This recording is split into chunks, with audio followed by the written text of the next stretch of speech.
It feels like the entire world is now being sorted, and all the ideas in the world and all the symbols and products in the world are all being sorted, and you have to either be conservative or progressive. If you identify with anything in the other category, you get destroyed. There's no neutral ground anymore. Everything is either part of the blue team or the red team, and if you are ever caught dead flirting with something on the other team, you're canceled. You talk about critical race theory has become this trigger for people, and it's a woke alarm and all that, but it's actually not critical race theory anymore. It's just race. Within broader evangelicalism, it used to feel like if you were egalitarian, you had the burden of proof. You had to justify that position. It feels a little bit to me like the burden of proof is shifting, where if you are going to advocate for a complementarian view, you now have the burden of proof and need to justify that based on scripture. But that's the vibe I'm getting. It's almost predictable. When someone comes forward with an idea which challenges the conventional white patriarchal conservative view of whatever. White patriarchal conservative view of whatever.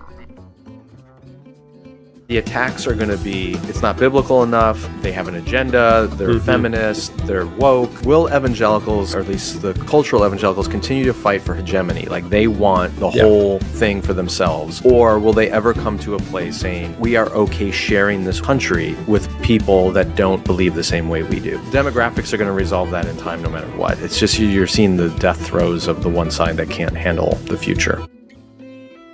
Never really gotten my head around why so many reformed white evangelical Americans struggle with this idea of reparations or systemic injustice. That fringe group that was trying to kidnap the governor of Michigan, that's the trickle down of the rhetoric that comes from somebody like a Donald Trump, who is just toxic to the entire culture.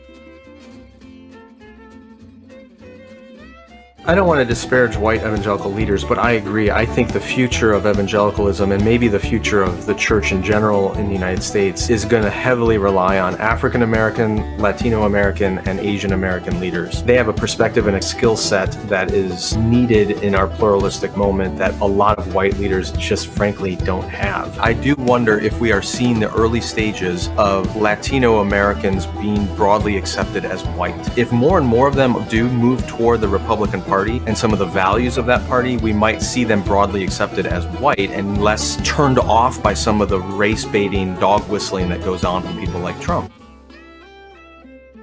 Can't imagine anybody being upset about critical theory. It's good cultural analysis. And isn't that what the Apostle Paul does in some of his epistles? Isn't that what Jesus does when he's engaging with the Pharisees and deconstructing some of the assumptions that his culture carried? And you've heard it said this, but I say to you that. So why are so many conservatives, and particularly conservative Christians, losing their minds about critical theory? It seems to me like a lot of conservative Christians are freaking out about even using these tools. They're threatened by them simply because the secularists are using the same tools, therefore we shouldn't.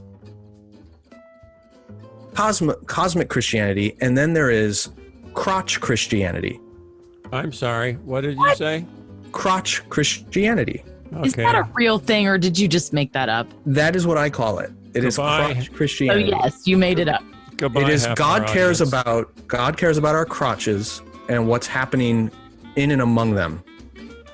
So sexuality, abortion, transgenderism, gay marriage, what bathroom you use, that kind of stuff. Okay. And if that's your primary set of concerns, then John MacArthur, that makes total sense.